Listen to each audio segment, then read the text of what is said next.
Salut! Astăzi o să gustăm ciocolată Dubai scumpă și una mai ieftină.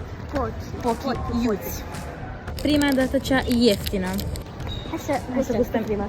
Am pute. Așa e. E rău. E verde. E rău. Nu încercați asta acasă. Ciocolată. Cam pute, sincer. Ar trebui să fie bună. Da, pute. Bă. Acum eu.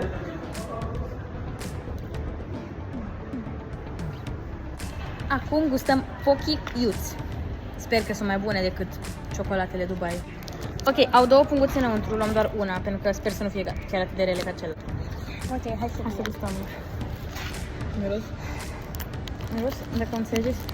A fripsi combinate cu chipsurile alea ieftine, Viva. Ok, hai. Ok, hai.